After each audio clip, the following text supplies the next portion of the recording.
Hey guys, I'm Adam and welcome back to my channel where I make a tabletop role-playing game from scratch on camera. And yeah, today we're going to talk about time management. But first, before we do that, I just want to remind you about the 96 likes. If you give me 96 likes, I will make a video where I show all the 96 pages of all the different stuff that I have done before this here series started. So I do have a lot of stuff that might be interesting. So 96 likes, and while you're down there pressing the like button, also press the subscribe button because, well, I need the subscribers. Yeah. So anyways, today we're gonna talk about time management. And time is very important in Explorers RPG, and that is for one reason: exploration. You see, exploration becomes really boring when the players want to explore everything and are allowed to explore everything. They can go through every book in the library. They can check all the hallways and all for traps and secret doors and uncover everything. Well, if you don't have any specific consequence of doing this, if you say you want to check all the books in the library, it will take you a long ass time. For the characters, the players will have a short montage of 30 seconds to explain everything that could have taken you several days. And so that time it takes to explore every single book in the library, it doesn't have any consequence, right? It's the same thing when you have a lockpick and a door, and you want to try to lockpick the door, and well, you fail the first time. Okay, that's fine. Then you try again, and you try again, and you try again, and you can try 20 times, and well, you finally make it, and that's because the failure doesn't have any consequence. Time is the consequence, but in many role-playing games, time doesn't cost. So, I mean, it would take you probably 10 minutes to lockpick the door once, and then you can try again and try again. And if you take the Take 20 from D&D 3.5 and Pathfinder and all those, then you would, well, do that for 10 minutes 20 times, which again would be 3 hours where you would just be sitting and trying to lockpick the door. But that doesn't come across throughout the role-playing game. And that cost isn't in there.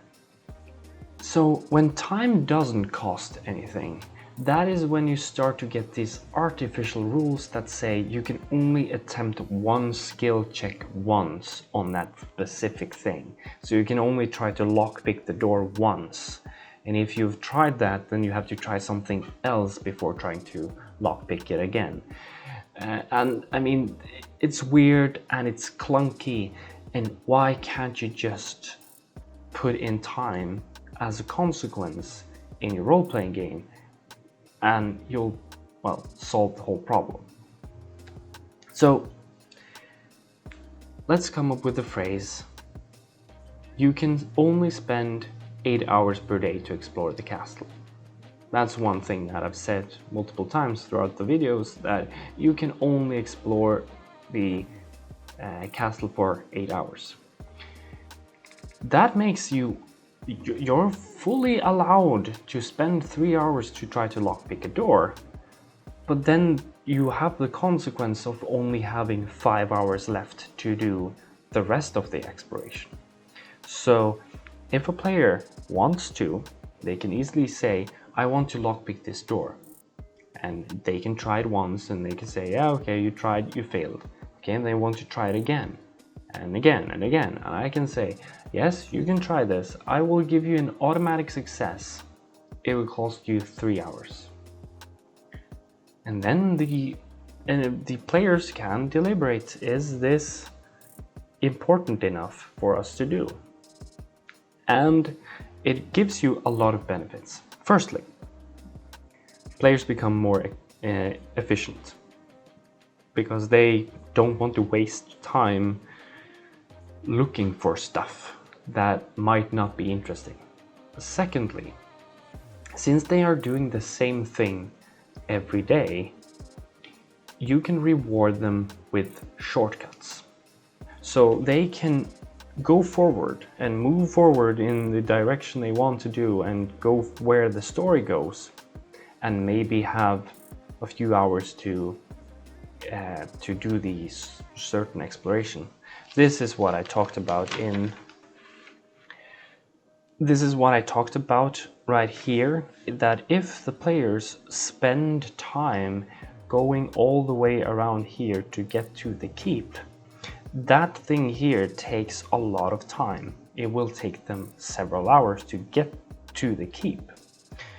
But if they are smart and spending time to open up this gate, to clear rubble, to hire NPCs, to open up gates and so on and so forth for them, then they can shorten that time by a lot. Now, you can reward exploration with shortcuts in this way, because now the players can, if they want to, they can go around like this and get to the keep, which is their main goal, if that's their main goal. But they can also choose to explore other places, and as a reward for exploring other places, they will find a shortcut, which again gives them more time to go here. And so each and every day they will get the choice: do you want to explore in order to find different rewards that are interesting, or do you want to follow the story? And that is also key to exploration. So, how do we want to track time? Because tracking time is tedious. It's a lot of work, and tracking each and every hour and how far the characters are moving and all these things, it's tedious and it's unnecessary. So, well, how do we track time? Well, firstly, there's two ways of tracking time. You can first track days, the number of days, and you can track the number of hours per day. Now, tracking days is very simple.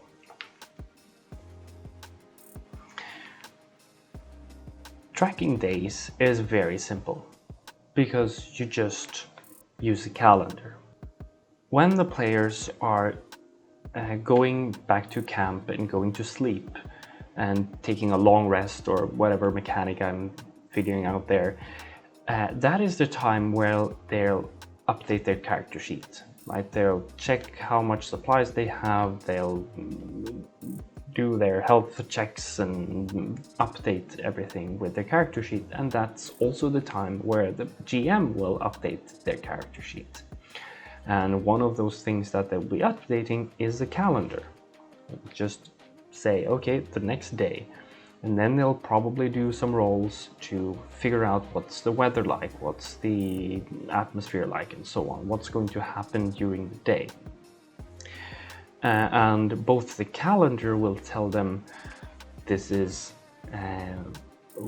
what season there is, there's an upcoming holiday for the NPC, so they're not available for certain tasks maybe, and this is the weather and temperature and the lighting per day and so on. And this is basically what you're going to do at the start of each morning.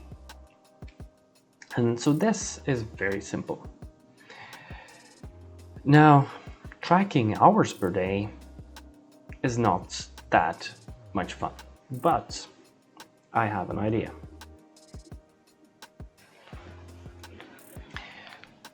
Now, when it comes to tracking hours, I wanted to divide it up into two different things. I wanted to be a time map and exploration time.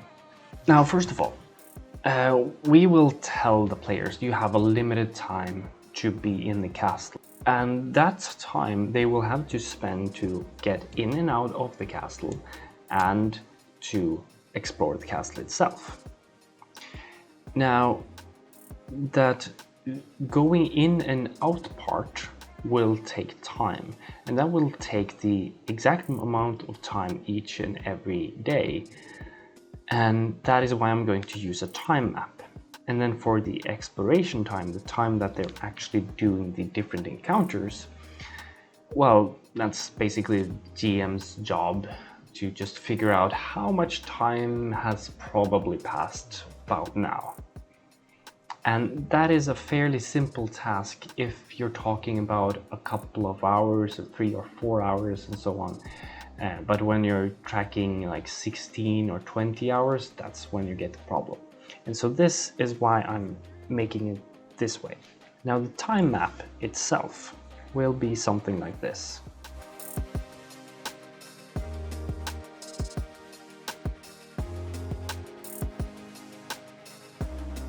You will have these nodes around, which will all have some sort of connection between them, and then a certain number between. And this will be exactly the same as what I've done here, where you have the different rooms are connected to each other, and then the connection in between them, right? And each of these will have a number which will say how many hours does it take to walk from one place to the other and back. So you're only counting this once. So when the players say they want to go to room D, because that was where they left off previously, right? Then you can say, yes, it will take you 1, 2, 3, 4 hours if, let's say, this part here is locked. So it will 4 hours to get to the place and back. So I'm just counting 1, 2, 3, 4. Okay, that means that there are 4 hours left. And that means that my in-game time, the time I'm going to do the exploration tracking, is 4 hours, right? And then if they somehow find an interesting shortcut, they will spend 1 hour, 1 plus 0 to get there, right? Because this is a super good shortcut, let's say.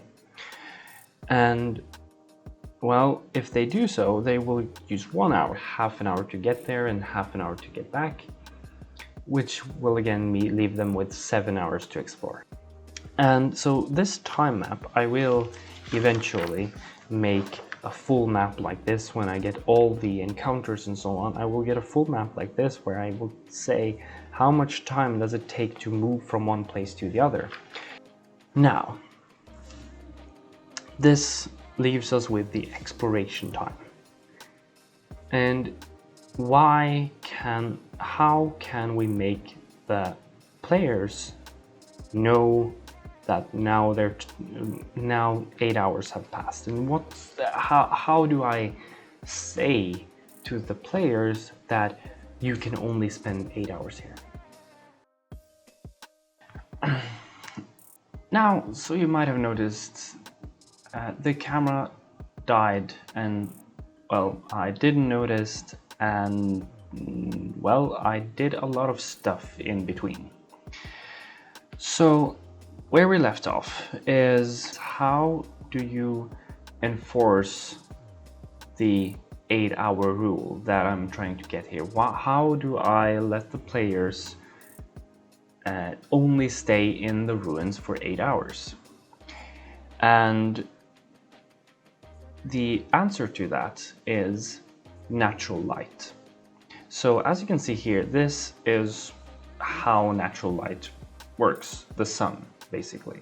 So you start here during sunrise, then during sunrise the colors are very reddish and yellowish, and then you go over to the natural sunlight here, and then sunset, you go back.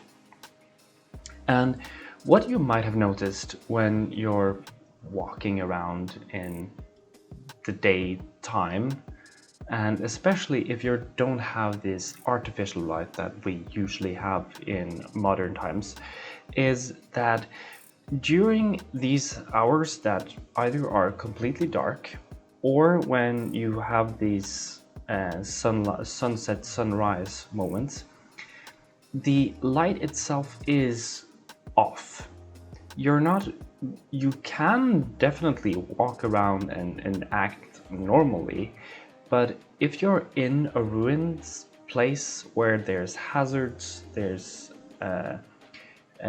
unstable grounds, you don't know if the things are slippery, and it's generally dangerous to walk around, then during these hours you cast a lot of shadows, long shadows, and it's always yellowish or reddish and so on. And if you've been hiking in the mountains, when you're coming back home and it's getting dark, the sun is setting, you can see that, well, the flowers and all the colors are off, that's for sure. But also the path that you once took, you're not quite sure if the path is still there and so on. At least if you're walking out in nature and not in a prepared path.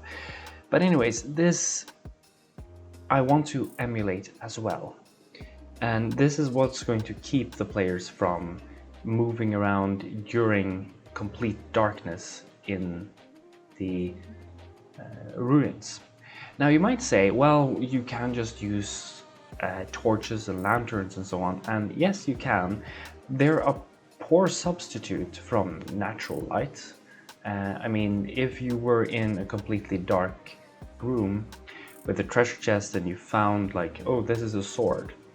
If you have a lantern, or just during sunset or sunrise, when the light level is very low, you can look at it and you can see, yeah, of course this is a sword, and you can feel it, and you can feel that this is sharp or not. But can you really tell the material? Right? Is this bronze or is this steel? Everything is sort of reddish and yellowish, and you can't tell if it's iron or, yeah. So, and this is going to happen here as well when you're walking into these darker, dim lit areas, or during the sunset, sunrise periods. Then things are slightly off. You can still walk around, you can still do stuff, but the whole exploration part, where you're checking for details and noticing stuff and sort of trying to understand, what material is this? Is this a crack in the wall? Is there a secret room here? And all of these things, they just get increasingly harder as the night progresses. And so this is what's going to happen right here.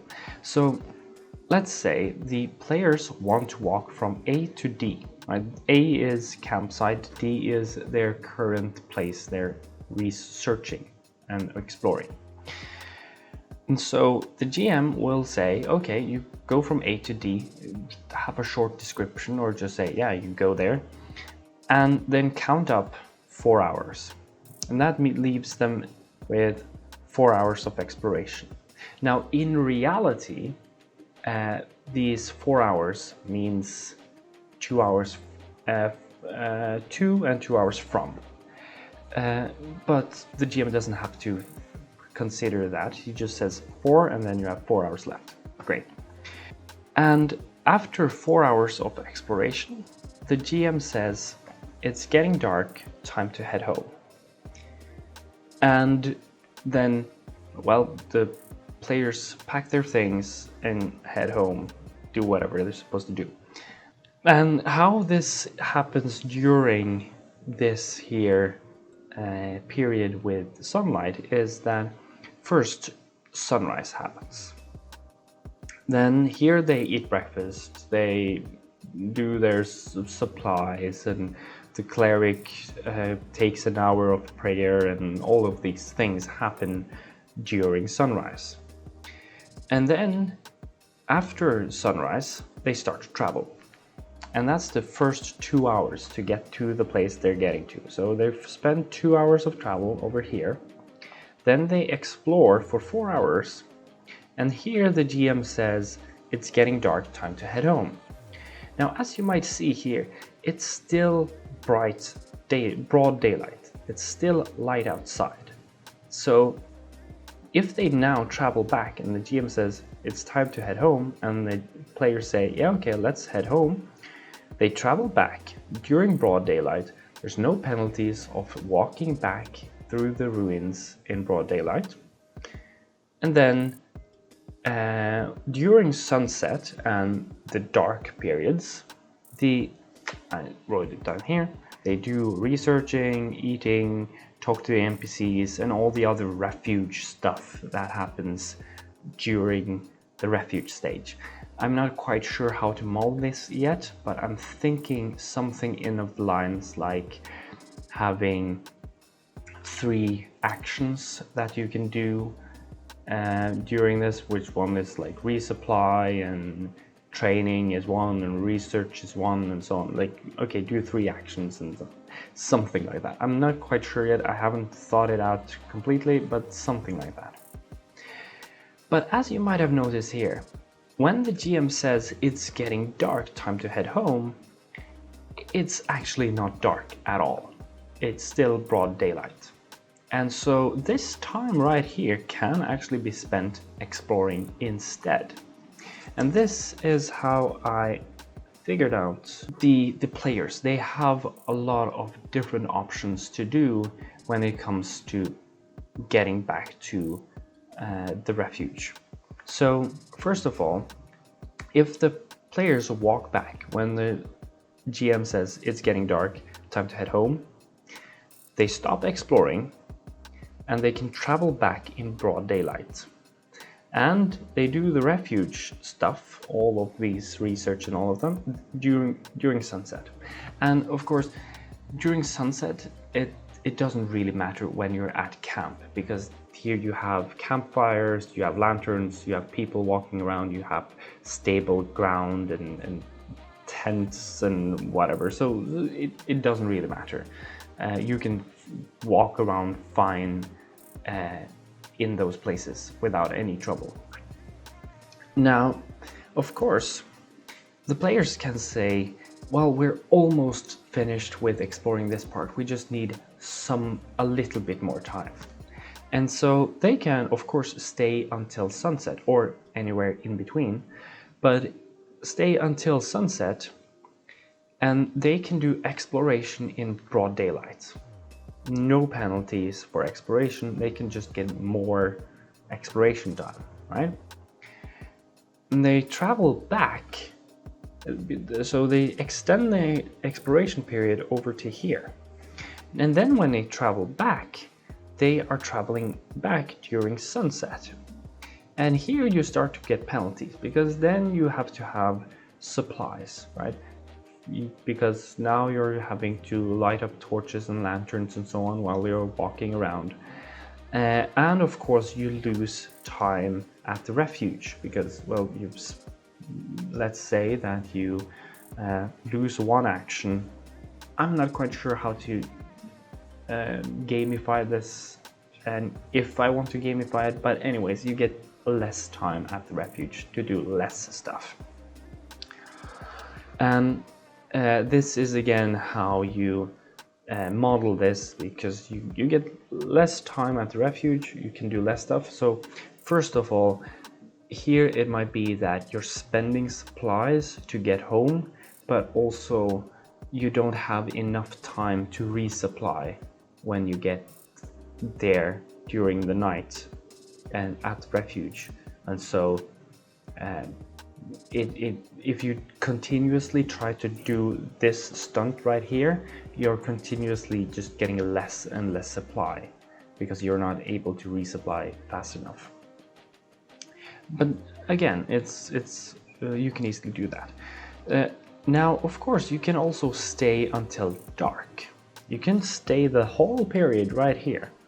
Now, first during broad daylight, no problems, but after that, you also get more sunset penalties by having supplies, and your skills and exploration will also go down a lot, because, well, if you're trying to climb when it's dark, or we're trying to research or search for books and so on when it's dark. It's not that easy as if it was broad daylight, and you'll spend more time and so on with different things.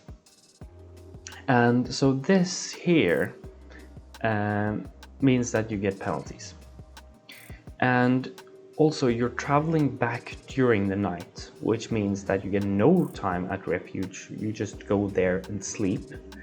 And also you get a lot of penalties for spending supplies to get from one place to the other. Now, of course, you can also stay until the night, and if you stay over the night, well, you get no sleep, and you get more of these types of penalties with supplies and skill checks and all these problems by staying up at night. And of course, you don't travel back or do anything at refuge. And again, it could be that this is something that you want because maybe there's doors that only open during the full moon or something, or just because you were exploring down in the caves or inside the keep or someplace where you didn't have any windows, and you just explored for so long that when you got out, it's like, oh shit, it's completely dark outside. So yeah, this is how I want to handle time. So the GM only focuses on those 4 hours of the exploration time, only tracks that period of time, and it's not really, it doesn't matter that much. They just have to have in their head, like, the players have to have 2 hours or 4 hours or 6 or just a certain amount of hours where they can do exploration. And then, of course, they just say, it's getting dark, time to head home, and usually the players will just go home.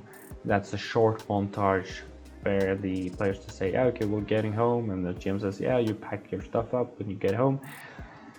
And that should be the regular basis. But then again, if the players want to, if they feel that they need to or want to or have extra effort, they can of course stay longer, and you get the appropriate penalties for it. So next time we're going to talk about how to affect this here sunlight with weather, and therefore we're talking about the weather and different properties of weather, and therefore we're introducing hex flowers and how to utilize them in the game. And so that will be a lot of fun in the next episode. Just wanted to remind you about the 96 likes. Give me 96 likes and I'll release a video about the 96 pages before here. And yeah, like, share, subscribe, share it with your GM. He'll probably like it. So see you around.